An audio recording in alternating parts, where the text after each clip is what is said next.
I can't believe it's Thursday again, and we're nearly at the end of December, which is really worrying, quite honestly. Hello, everybody. I'm What's Left of Russ Kane. This is Men's Radio Station, and this is the ABC of CBD, exclusively award nominated, and now week 1 million. I don't know. It's Exactly. just Week 59. absolutely week 59. And here's the weirdest thing. Ollie and I have still never actually met. I feel Never I given him know a him hug. I Never know given him him a hug. inside out.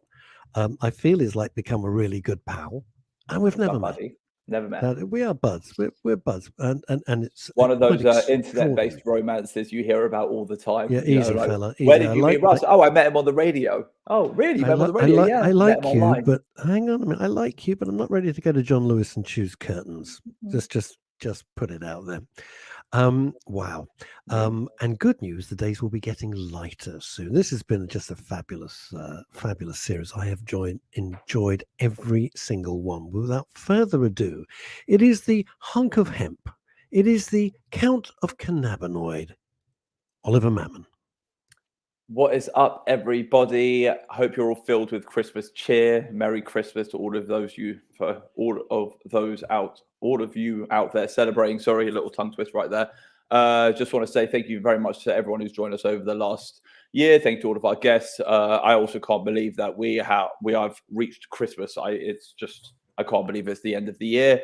But listen, amazing. It means that next year we can do even more of these shows and start all over again. Whoop, whoop. Anyway. Hi, Russ. How you feeling? Yeah, I'm all right. I'm okay. You decided to leave the beard off. You haven't decided to let it push out a bit more. No. The beard's not coming back. That's not it. Coming back. That's it. That's it for a while. We've got to say straight away. Let's go to Spain. Hi, boys. Hope you're well. Russ, my concert video. Oh, but that's another matter. Okay, Chrissy, we can talk about that tomorrow if we've got time. Can't do it now. And let's go from the south of Spain up to Edinburgh in Scotland and say hello to Veronica Curran, who says, good evening, guys, with a little emoji of something I can't see with my eyesight. Looks like a Christmas tree and a little heart. It's probably a bag of weed and a heart, but I mean, it's the same thing, isn't it?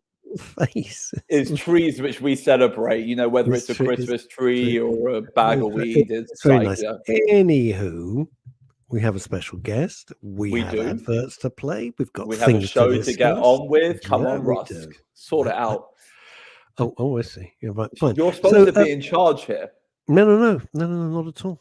No, I've handed over to you. I said, and now, and I did my little introduction, and I say, Oliver Mammon. So, fine. The ball is in your court, as they say.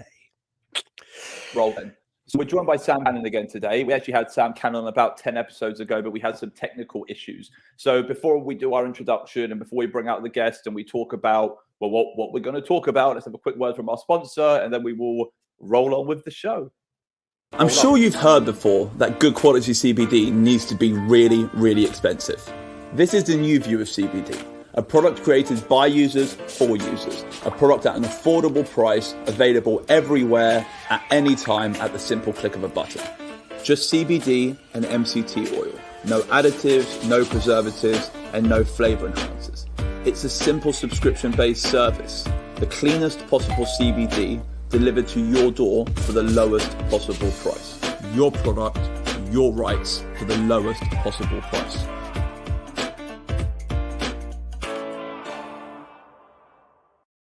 I think that would be Christmas #1, that tune. That's it. By the way, guys, just let everyone know, there was a recent test done. I spoke about this last week, but I was going to say, I'm not going to say who it was done by because that's going to come out at a later date. But a test was done on like 400 different CBD brands, and apparently the Tincture Club has rated very high in their rating, which is quite cool. But we'll find out more as time comes up. I'm just like really chuffed, and whatever they told me, so I'm going to tell everyone. It's getting validation out there, which is good. So, episode 59. As we continue my journey to medical cannabis, this is theoretically part 3 of my journey to medical cannabis.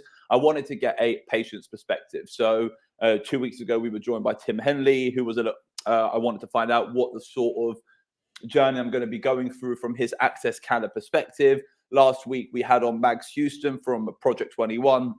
Project 2021, who gave us a little bit more of an insight into that organization, what they do for patients, and their patient-focused, data-focused approach to potentially grow this marketplace. And this week, we are joined by Sam Cannon. So like I said, Sam Cannon was with us a few weeks ago, around 2.5 months ago. We had a few technical issues. He was here with Jamie Bartley. We were talking about the project he was going to do at COP21. Anyway, I'm going to read my introduction. We'll then bring out the guest and we can have the little show. But Sam's awesome, and he is a medical cannabis patient, and he has got a lot to say. So hopefully his internet stays with us this week, and he will actually be able to say what he's coming on the show to say, and we'll be able to see that from there. Anyway, so the ABC of CBD continues to follow me on my journey to medical cannabis, where I'm trying to understand the system the best way I can for all of us. It's important to know what you're signing up for and what life looks like on the other side of a decision. So today I'm getting the perspective of a current patient. Sam Cannon has been on the show before.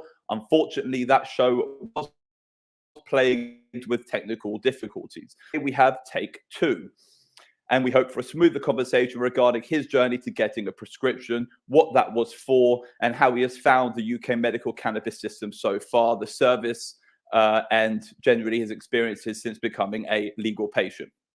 Sam Cannon is not only a patient, though. As I mentioned last time, Sam has focused on educational media since his emergence on the UK cannabis scene, sharing captivating patient stories, trying to educate the UK market from within. He is focused on influencing new patients with the tested and trialed experiences of legacy patients.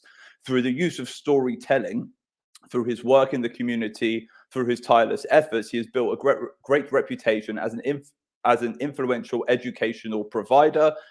And he really is just a great dude in this industry who just seems to get things done all the time. Over the last couple of months, Sam has become the international relations advisor to the Cannabis Industry Council, which I'm sure he will tell us more about. He has recently held his Beyond Green Festival at COP26. I'm sure I got that right. I might have got the numbers wrong, where he actively worked to promote the idea of hemp and cannabis as a crucial tool for general sustainability. This is an ongoing educational journey which he's trying to push. And Sam's even started working in schools, promoting the idea of climate change and changing the way we think to make this world a better place from the youngest people on our planet. There is a lot to discuss today. Sam is extremely charismatic, to say the least. He understands the system from a patient's perspective. He constantly strives to portray the stories that are not being told, the stories that are ignored or neglected. He tried to shine some light on some of the wrongs which need righting.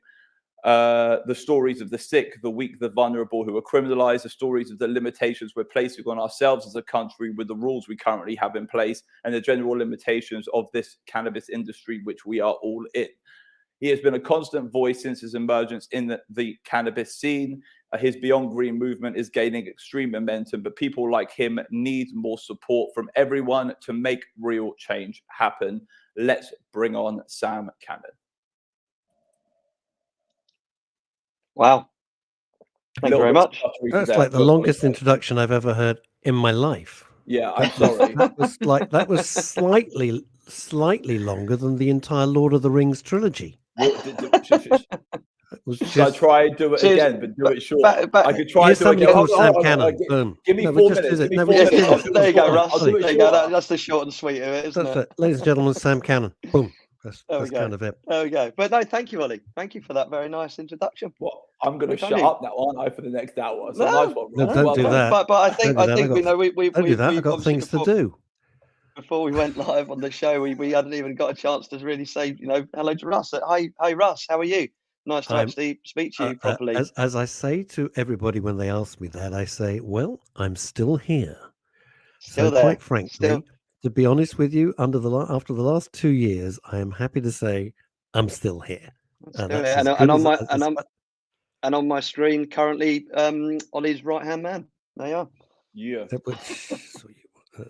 Just yeah, he's operating you. He's operating you like a vent act. It's just like a vent act. You're like Nina Conti.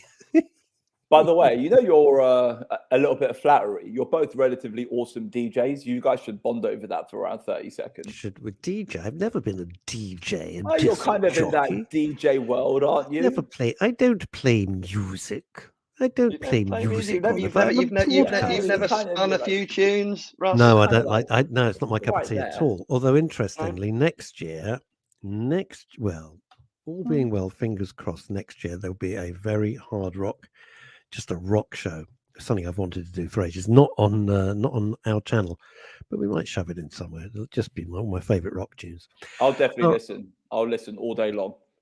Listen all day long. Okie doke. Well, it'll certainly, you won't sleep through it. I'll tell you that.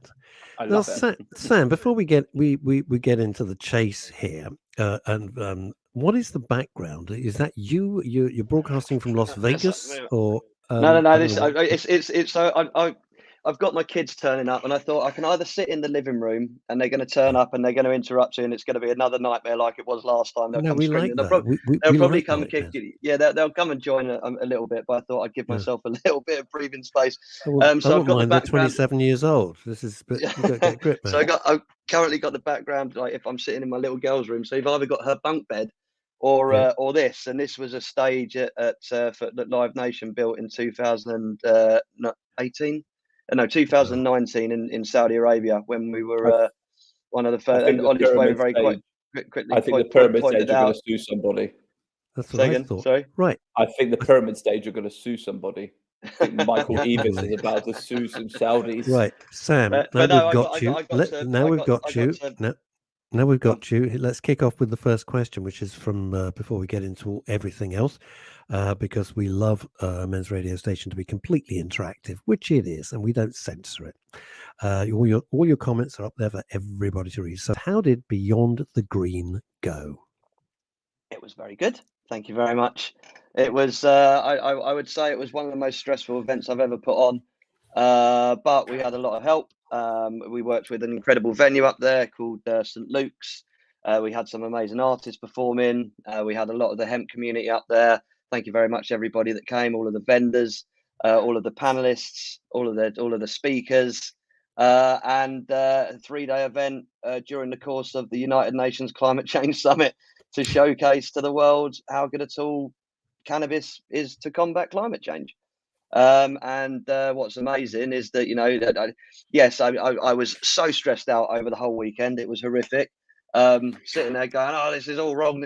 And then you get to Monday and Tuesday and you start to see all of the marketing or the post-event pictures going out and the crowds, and you look and you go, wow, we did that, and we've made a point. And we're very luckily partnered with the Fratellis, who are an incredible Scottish rock band who have pledged. I didn't know they were Scottish.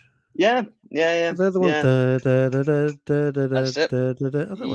Yep. I thought they were from Chelsea or Fulham. You say you're not a DJ. That one is called Chelsea Dagger. You just DJ. No, here's a question. Here's a question which relates to everything we do on Men's Radio and to Ollie's show. Although you were very stressed out, were you able to enjoy the experience? I'm looking back. I mean, this bearing in mind as well, this is putting on an event after 18 months of lockdown, right, and being out of practice a little bit, and we had new stakeholders all coming together and different people that hadn't worked with each other. So there was a lot to manage. I'd say that I enjoyed it in the evenings when we'd finished the outside area with all the panels and the talks and the moving parts and the media for that. And then in the evening, we could actually start to kick back, especially on the Saturday night when we had the launch of Earth Aid by UMA artists, which was fantastic. Earth Aid being from the producers of Live Aid from the 80s. The Earth Aid is technically the Live Aid for Climate Change, which is launched in 2023, I believe, at Wembley. Fingers crossed. I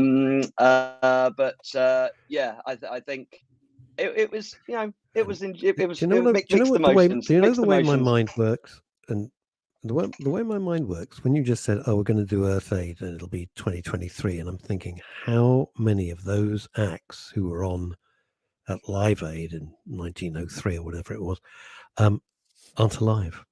How many of the, lost Bowie, lost Freddie, You wonder how many of the others, all the rest of it. So it's extraordinary, really. I think Status Quo is still going, aren't they? Just about. Well, there's only Francis left. Oh, did Rick go? Is Rick gone as well? Yeah. Rick went last I didn't know that. Oh yeah. See, Ollie again, music knowledge. Says he's not a DJ. He says he's not a DJ. It's not really music knowledge. I'm friends with Rick. If I asked you to play me a song by one of these bands, would you do it? You literally just said you're going to start a show next year, which is a music show. Not on this. Not a DJ. I mean, like, not on this. No. It's not really a good sales pitch. God, this is like believe in yourself, Ross. We believe in you. Believe in yourself. This is like we believe in you, Ross. Do you know what, gang? This is like herding. This is like herding kittens. It's like herding kittens here. Can we get on to why our esteemed guest is here? Fine. Back to Sam. So I have a few things. So are you going to do it again? Are you going to do more of these events? Because a one-off is great, but it's about developing traction. It's about developing a following for having a belief structure behind an event is a good thing. Is it something you're going to do more of for the community?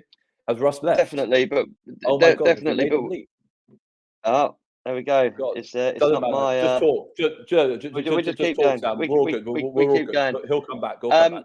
Yes, we are going to do it again, but we're going to move it to the summertime. So we have the dates already in the diary at St Luke's next summer, which are the 15th, 16th, and 17th of July. 2022. And in 2022. Yep. Very cool. And it's going to be a yearly thing going forward. I would like to see it as a yearly thing going forward in Glasgow, because where we did it was in the East End. Oh, Russ, you're back. Doggy. She's driving me mad. So she's got to make an appearance. I'm really sorry, Sam, but she's driving me absolutely potty here. There you go. Guest appearance. She's so cute. Come on, just say hello. Right, you said hello. Now bugger off. All right. So cute. So to answer your question, yes, Ollie, an annual event in Glasgow.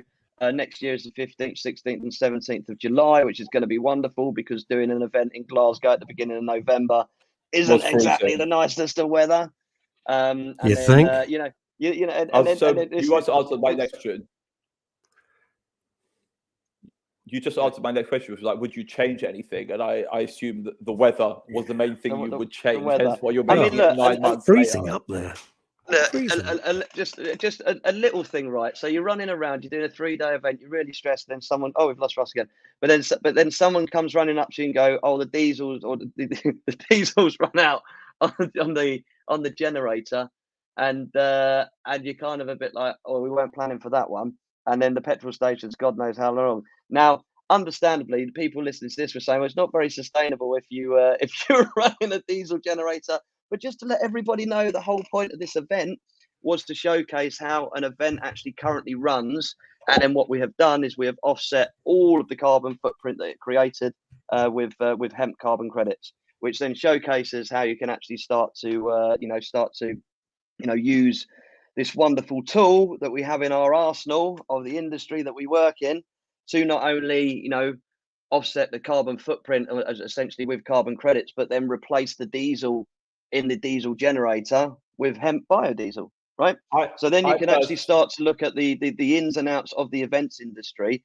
I'm very, very quickly, but I mean, looking at construction, for example, and chipboard, the amount of chipboard that is used in the events industry. I mean, my whole history is events, and I mean, behind us is a Formula E event, and they it's a sustainable championship. It is a carbon neutral.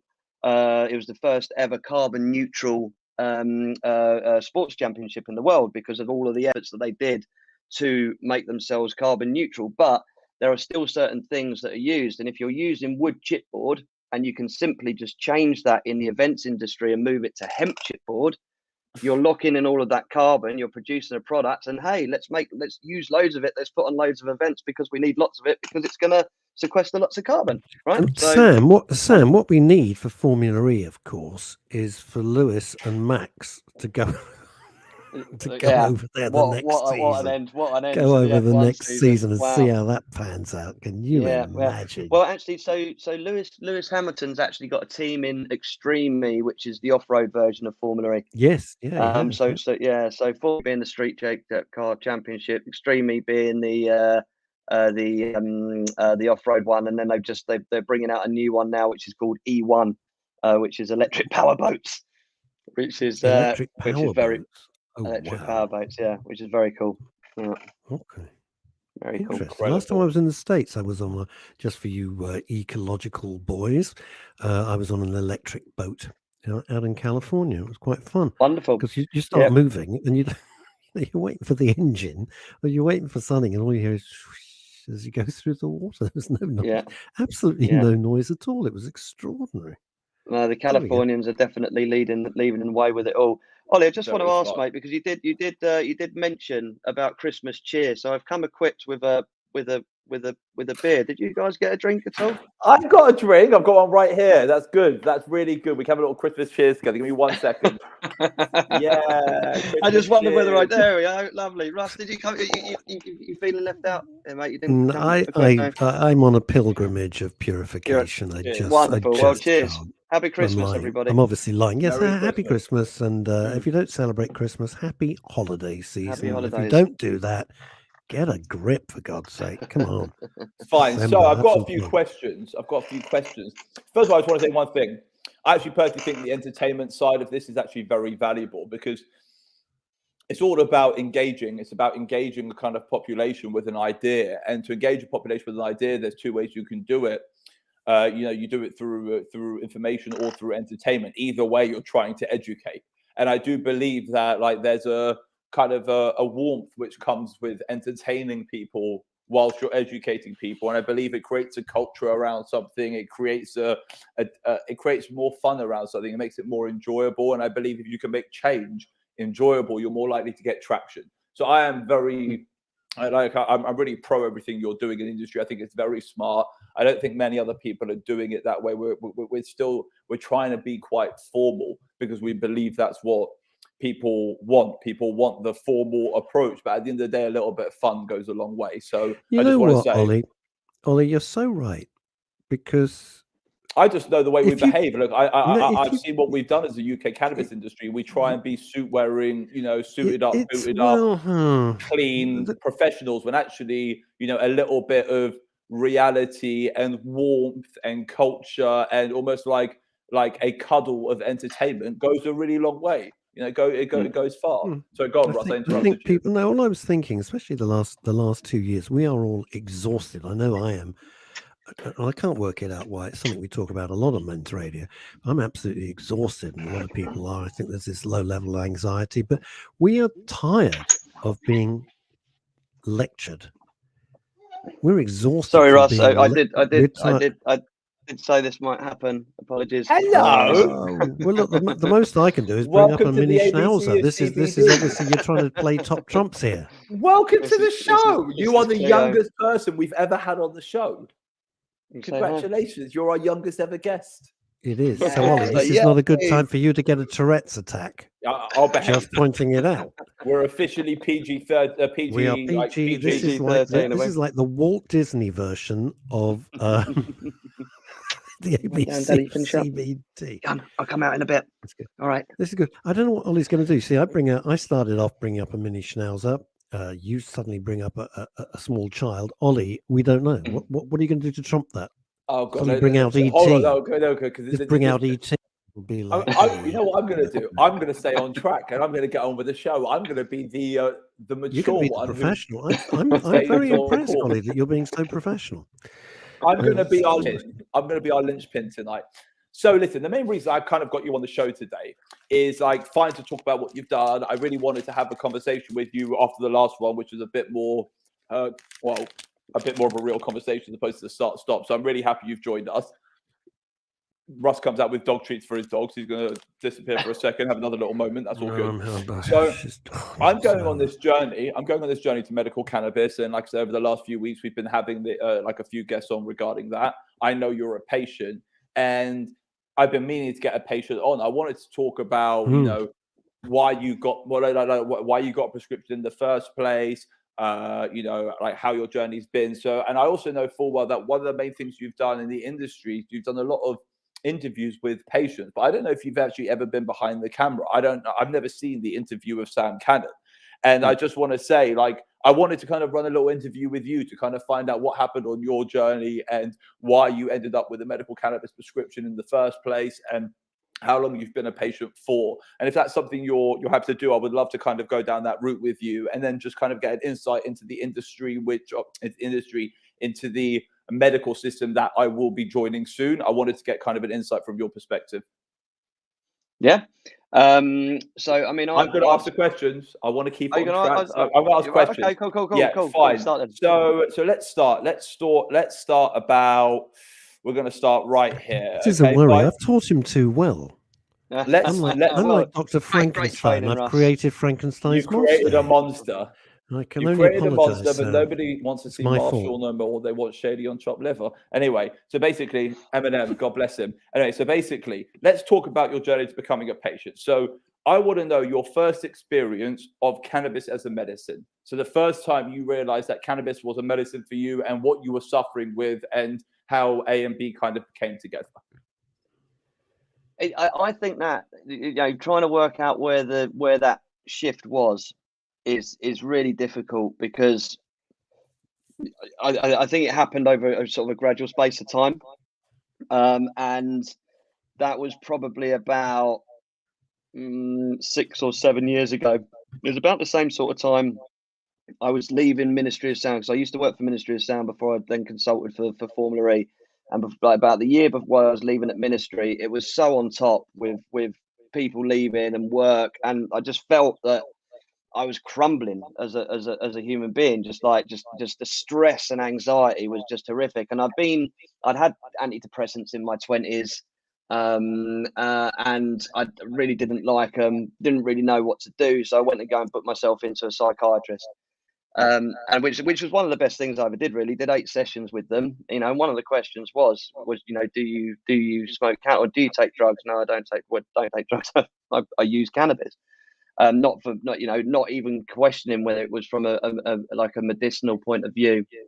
But she said, oh yeah, well, that, you know, this is from a psychiatrist. She said, well, you know, that's okay. And then when I started working with Formula E at about the same sort of time, I started looking into what was happening around the world with the legal cannabis industry, what was happening with, you know, with the new studies that were coming out with medicine. You know, this was six years ago, so it was still, it wasn't half as much as there was stuff out now, or hardly any stuff that there was out now. And when you start to read about it and start to understand it, like, well, maybe this actually is actually helping me. Maybe this does actually work. But then I think really where you actually get the full clarification is when you actually go and speak to a specialist, and they say to you, yes, here you go, you can have it legally as a medicine. And just that, you know, you're not considered you know, you don't feel like you have to go and hide behind the bike sheds anymore. So talk about hiding behind the bike sheds. Like, how long were you hiding behind the bike sheds for? How long were you a closeted medical cannabis user who was consuming cannabis illegally? And how long were you branded as a criminal, or how long were you branded as a criminal by society when actually you were a medicinal user without actually a prescription in hand? Look, I mean, I'm 41 years old now, right? I grew up in the 90s in the UK rave scene. Cannabis has been around me for a very, very long time. Psychedelics have been around me for a very, very long time. But I was never, you know, I very, very quickly had conversations with my direct family. So it's never been, I know that a lot of people, it's an issue with direct family. It's never been an issue with direct family. It has been an issue recently with direct family, but that's a whole nother story. But you know, but the you know, that you're not getting grief from your parents, I think, is a first level of acceptance. But you know, when you're a medical cannabis patient, you're like, right, no, look, I'm allowed to use this. This isn't criminal. This isn't wrong.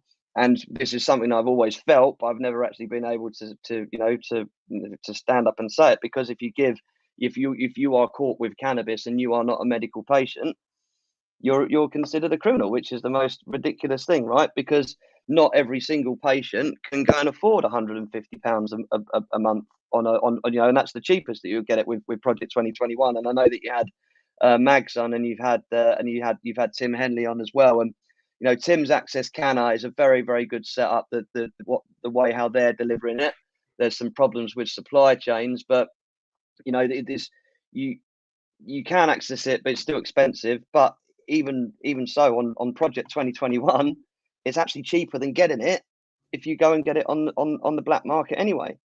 But you can't actually access medical cannabis until you've tried other antidepressants, or So you've tried other medication. So stop me at any moment if you want. At any moment, if you want to stop me, if I'm prying too deep, or if you just don't want to have that conversation, that's absolutely fine. So I'm going to pry a little bit into this antidepressants conversation, because you said that in your mid-20s you were given antidepressants. Now, I assume that was for depression, right?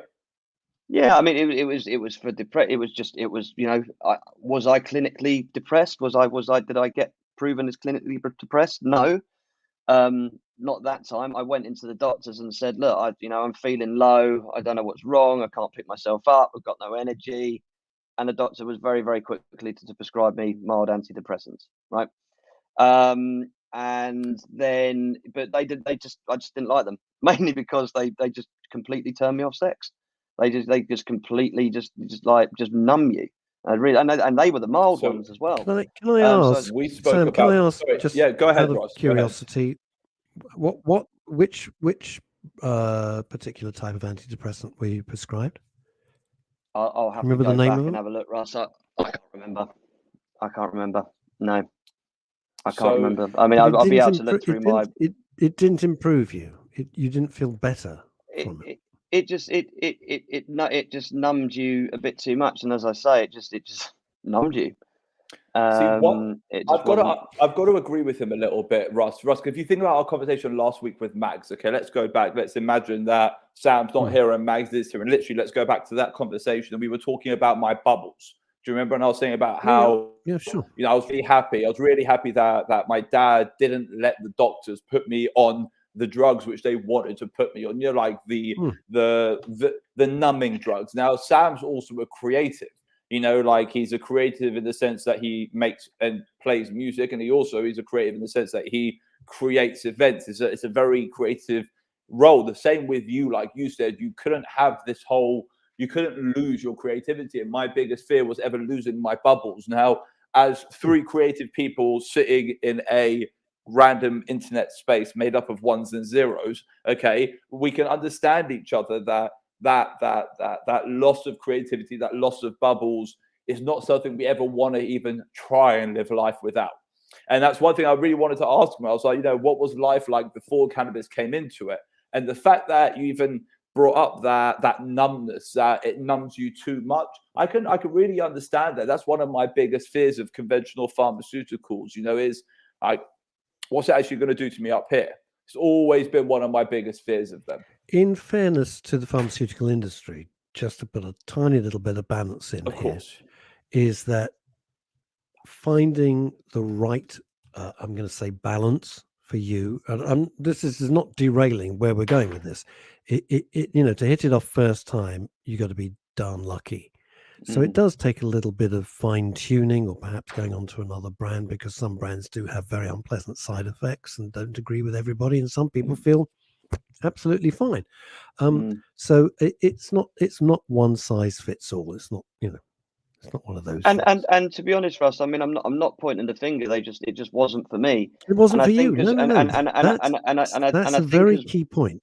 Yeah, but I think as well is that, you know, mental health is a very strange thing, and when you've suffered with it, you know, I mean, I'm not the worst mental health sufferer, but I know that I suffer. You know, I have horrific anxiety sometimes when I wake up. How beautiful it is that you're actually self-aware. It's a very important thing, because like a lot of people who suffer from mental health issues don't want to admit that they suffer from mental health issues. And they have that go-to, I'm fine. And the fact of the matter is, it's okay to not be fine. It's like I'm that dude. I'm that dude straight away. I'm like, if I'm not fine, I will tell everyone that I'm not fine, because I would rather everyone just knows. So if something happens, they know why. Yeah. And it's like I feel like that comes from facing this problem inside of us, this burden which we carry. So identifying. So there's a phrase, Ollie, and it's a little bit Californian for me, but actually, it's not too shabby, and it's okay not to be okay. And I hate those sort of ghastly Hallmark card platitude nonsenses, but it's true. It's okay not to be okay. It's also okay to say, I'm not feeling great. I'm feeling very anxious. And certainly the last 2 years have caused such anxiety everywhere. It has just exacerbated people's natural anxiety. And, our whole world has been derailed. No ifs or buts about it. I know So the it's three a of very us real all thing. feel that. I know the three of us all feel anxiety as an issue, because that's what Sam mentioned to me earlier on, was the fact that, like, you there, Sam? Yeah. Oh, Sam there? damn! Is he I thought he gone? was just listening. I thought he was just listening intently. I don't know if he's still there. He'll come back in a second. But Sam mentioned to me about the fact Fake sinner. that he's got this low level anxiety at the moment. You've brought this up to me as well on Yeah, several that's occasions. totally. I'm very open about the fact that it kind of it gets me on a regular basis, and it's sad. Oh, Do you know what I mean? it looks like he's back. Hang on, I can see movement. Let's just see if he's back. Sorry, Yes, he's don't know what back. happened then. It just all of a sudden dropped We out. thought Ollie and I thought you were listening so intently and you hadn't moved, and then I we honestly realised you'd thought I gone. offended you. I was like, oh my god, I crossed the line. No, I you've been probed too hard. exceptionally polite. It's a very interesting thing, and then I want to get right back to Ollie's questions, because Ollie's totally on track today with all of this, and it's important for people to know. But I think this anxiety, and it manifests itself in many ways. And one of them is that even the smallest, simplest little thing, tiny little task that normally a couple of years ago you wouldn't have given it a second's thought, suddenly becomes like, oh, I've got to climb Mount Everest. And you think, wait a minute, for God's sake, this is stupid. You got to go to the shop. Get over it. I mean, I think a lot of people are having to give themselves a good old talking to. Nothing wrong in that. And just saying the things that worry them out loud. Back to you, Ollie, because I thought you were, it's so important, Sam, that you're a pioneer with this, and in years to come we'll be looking back on this, please God, all together, and going, what the hell was all that about? This is the way that it you is. were probably one of the first 1,000 patients, right? Yeah. If you think about it, you were probably in the first 1,000, Sam. So I Sam? got so it was. Can you hear me? You got me? Yeah, I can hear you. I can hear you perfectly. Yeah. Yep. It was August last year. That's 20. When's that? Yeah, so 2020, August 2020. So there'd have been 2 years of patients signing up. But Say not again? many from everybody. I that reckon we've you had would have on been the very show, easily in the it's first a 1,000. handful. Yeah, I think you would have been in the first 1,000 very easily. So you're one of the first 1,000 people in the UK to be on the medical cannabis register. What is going on tonight? Why I keep on losing one of you every 5 minutes? One of you goes. so let's carry this on. So there was a crossover period where you were theoretically an illegal patient.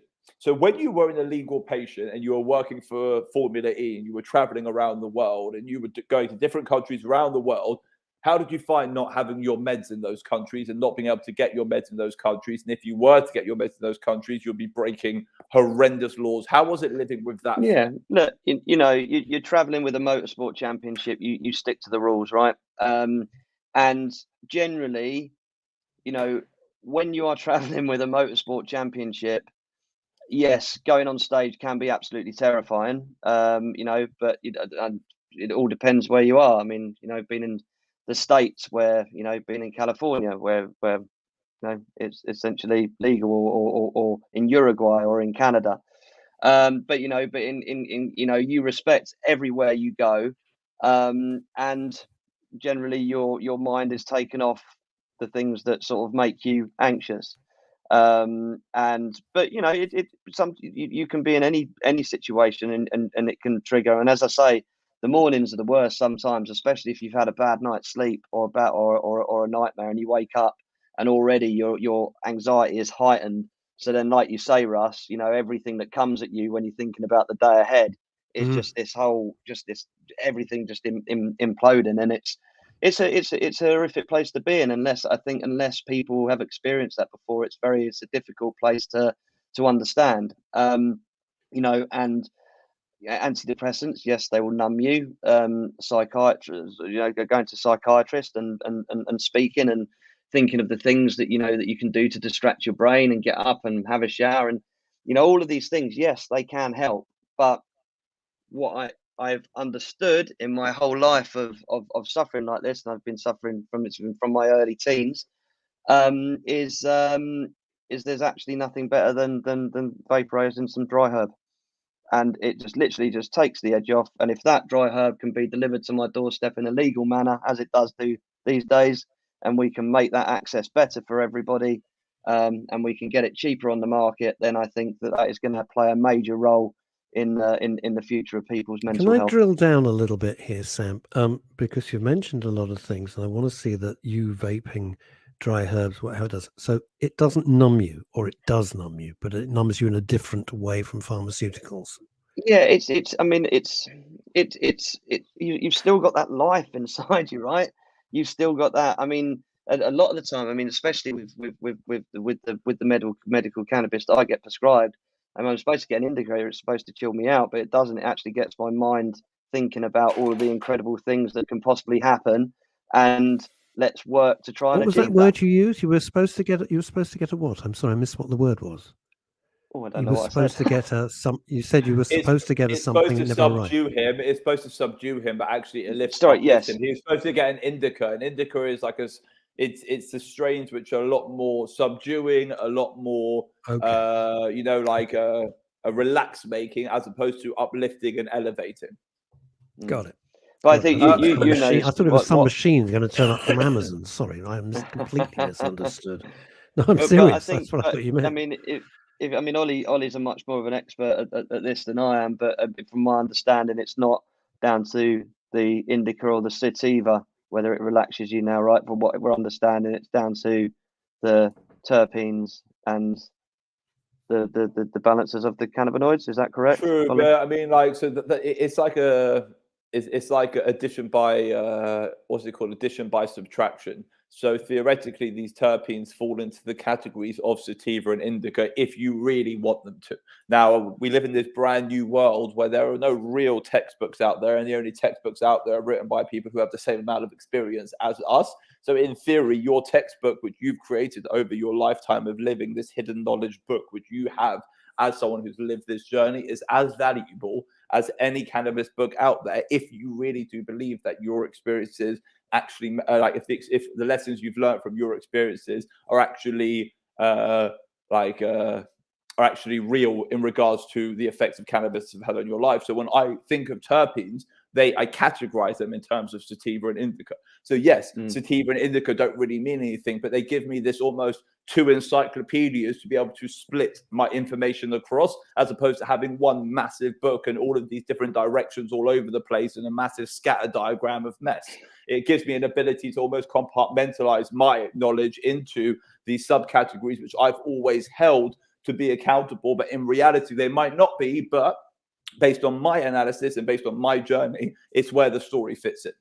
And at the end of the day, it's anyone who calls themselves a cannabis expert is just bored of learning, and no one's a cannabis expert. We're all still learning, every single one of us. Now, what I wanted to ask you, or what I wanted to throw out, the main thing I got from you is the quality of life you have with cannabis as your medication is 10 times better than the quality of life you had with other pharmaceuticals as your medication, which is extremely personal but very beautiful. I like that. And I wouldn't just put it down to the better life rather than being on pharmaceuticals. I just think that that this is something that helps you relax, something that helps you be creative, something that helps you be elevate elevate the person that you are. And again, I think that's difficult for people to understand when they just go, "Oh, what, you just a bit of a stoner and you just got to." No, it's like, unless you really understand this and you realize that some of my best ever creative ideas for everything that I work on come from when I've been relaxed and medicated, because every idea I've ever had, so literally every idea I've ever had, I literally don't think I learned to tie my shoes until I managed to smoke a spliff at age 18 years old. Do you know, just throwing it out there. Russ, I'm joking. Russ is upset now. I was only joking, Russ. This isn't a place for humor. No. Jokes, I just had a vision. there.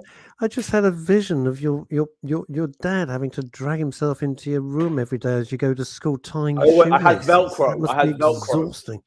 All about the crow. And then all of a Everything's sudden, there's a about scene Velcro. with Ollie with a big joint hanging out of his mouth and these magical shoelaces. I can roll a joint. I can roll a joint, but I can't tie Suddenly my he's wearing a shoelaces. pair of church shoes and they're beautifully laced up. It's all down to drugs. There you go. So, question. Is the feeling different? Let me finish this. Does it feel different knowing you are not breaking the law? You now have nothing to fear. And as Tim Henley puts it, you now have this medical defense. So now when you wake up in the morning and you feel like you want to take your medicine, like blue lights drive past my window. Simpa said this on the show, and it's the one thing I agree with him. Anytime I see blue lights, shit myself. Like, even if I've done nothing wrong, still shit myself. So it's like ingrained in me. Have you lost that? As in, do you now not really like you see blue lights and you're just like, I don't care because you've got nothing. Do you know what I'm saying? Because you're not it's shy of being invasive and actually being like having antisocial behavior by medicating around someone who will complain around you. You're not really going to get in trouble, like ever. So but that fear is still there, definitely. And I was in Glasgow. Yeah. When you see if the flips, but I wouldn't say when blue lights go past me. I think that's that's an over exaggeration. That was Simpa's definition, but I just thought it's quite a nice definition. Yeah. You know, when you see blue lights, and you shit yourself. But I was standing in Glasgow, outside the tour bus that we were staying on at 1 o'clock in the morning, having a vape, and turned around and there were two policemen standing behind me in Glasgow. And literally it felt quite the way how they came up quite threatening. Obviously, just like, what's that smell of cannabis? Have you got any on you? All the questions that that they're going to ask, and I very politely explained, well, I haven't got any on me right now, but I've got some more on the bus. If you want to see my prescription. And he said, what, you've got a prescription? And then went on to tell him about medical cannabis and legalization since 2018, but then went into further detail about asking why he was in Glasgow, which was for the United Nations Climate Change Summit, and did he know that cannabis was an amazing tool to combat climate change, and that we can make it uniform and potentially with more research and development make the and batteries then eventually on said, his "Oh, for God's sake, please let's just walk up the street. I'm dying here. Thank you very much for the wait, hold on. Nice evening. That's amazing. Wait, round of applause. Round of applause. I love that. I love that. Wait, so you ended up teaching him. You ended up educating him. But how many guests? But Ollie, how many guests have we had on that you've introduced onto the show? Because as I always say, I'm just a passenger here. Ollie does all the heavy lifting, and they've all said, "Well, the police," and I'm not knocking the police, but they simply don't know about this. They have not. They're not being difficult. They're not being, brutal. Most of the time, they don't want to know. And they're not being No, so hold on. Let me finish. There's a difference between, look, Sam's story could have gone two ways there. It's okay. It's okay to not know. But then when someone explains to you the facts and the realities, you have two options. You ignore the facts and the realities, or you go and double check that they're true. Now, most of the stories we've had have had a lot of police officers who have ignored the facts and the realities. And the problem is like Sam's outcome there is rare. And that's why my reaction is like super proud of him, because he managed to get the response, which is going to be the standard. This is what we need to do. You need to take a moment, respond calmly, give them every opportunity, to know for what that you're not telling any lies. Give them every bit of information which they might want. Be honest that you have more on you, then explain why you have more on you. Well, hopefully, programs like this, which is a groundbreaking program, will spread information, not misinformation, but information. Real information. So that's the thing. So Sam, I feel bad for police as well, because the police, they're just doing their job. They are just doing their job. As they did with Anthony Bevington, they're doing their job. They didn't want to do it. Let's be honest, they didn't want to do it. They got better things to do. I just think these Scottish policemen, for wanting to even hear Sam out, I think it's incredible. And whoever they are, I know they'll never hear me say this, but well done for listening. Well done for wanting to learn. Well done for making the right decision. That was the good bit about it. He wasn't actually from Scotland, because all of the police up there had been drafted in, because it was. So that was one of the questions. It's like, you don't sound like you're from Scotland. Sam, did you have to have do you have to have documentation on you? You're Like meant you're to standing have outside. your. You're standing outside the tour bus, for example, and supposing Yeah. they said, "Look, we don't believe a word of this, Sonny Jim. We're going to start. We're going to come inside." And I don't know if they can. I'm not a legal expert anymore. So I can't see what is that. That was the first. That's like a tin of Vic, wasn't it? Yeah, well, that's the thing. You're meant to carry this around with you. It's pseudo cream. It's pseudo cream. It's Sudafed. Like for I was going to try and bottoms, take isn't it? that. Hang on one sec. Let me just get There we Pseudo go. fed, by the way. No, let's not get Oh stuck my on this. God, you weren't really in Dubai. Look at that. He's No, in prison. exactly. Right, so So- that was the first one. So that's the Bedricam that came over, but that was Oh, so granulated. so it has. I do like how icing. you have the on air. You have an on air sign behind you, which is super Yeah. cool. That's amazing. You want to turn it on? It does look a little bit like you're in prison. Just throwing it out there. It looks a little bit like you're in jail. That's a terrible thing to say about somebody's home. Funny. I'm just though. saying, it's the bunk very beds. true, The though. bunk beds. It's No, very what true. Ollie's We've no, also no, got- Sam. we've also- What there's Mr. also a Subtle club- is what Mr. Subtle. There's what also a Mr. Club Subtle is Tropicana one saying. there as well. Look. Our drinks free. Sorry. You know what Ollie's saying is thanks for coming on as a guest. By the way, your decor, what is it done by Decor's HM Prisons? shit. I mean, that was really lovely of you, Ollie. That was really nice. I can't wait for him to not come what back I as a said. guest again. Oh, okay, listen. It's All exactly- good, Russ. It's all Everyone good. calm down. So- Everyone calm down. so We've that got 9 one- minutes left. Let's not fall out. That's Okay? that was the second one. So that was actually from Axis Canada. So that was Tim Henley. So that's NGC Karma. So that's from Australia. That one was really nice, actually. That one was good. Quite small buds. So it's And then not this is- actually a this- piece of paper. So again, this is just my ignorance. So I'm trying to learn, and I hope that people watching all over the world are learning kind of along with me, because I'm not an expert, and some of the people watching are, and some people aren't. So it's not like you've got a letter. I don't know. Let's break it down to something silly. A letter from your doctor saying, Mr. Sam Cannon, he is allowed to blah blah blah blah blah. It's not that. You've got to show the product, which has some sort of legal disclaimer. Well, not legal disclaimer, is it? It's a prescription on it. As far as I know, you've got to have your prescription with you. So it's got. I mean, but who's going to take a pot that big out with them, right? I mean, that's ridiculous. Someone with a That's lot the- of friends, maybe. I don't know. But that's the Kieran one. But I mean, if you take a little pot out with that, or but that's what you're meant to have. But I'm just seeing if I can find. I mean, you've got your regular prescriptions that come through, like there we go. But think about this. If you have epilepsy, you don't have a piece of paper to say you have epilepsy, do you? You don't carry that around. No, you get like a prescription. Of course you don't, Ollie. But Ollie, what if you, with respect, if you had epilepsy, right? When we've had guests who have children have had epilepsy, and oh God, I'll tell you why I'm laughing in a second. If you have epilepsy, you're going to be on presumably pharmaceutical stuff. Yes, I don't know or what the heck it cannabis. is. So yeah, okay, and of course everybody is a critic, Sam, as you're about to find out. From Spain, we have Chrissy Richards. Where are your decorations, boys? Well, Ollie's in his laboratory. I have And- Santa's headphones.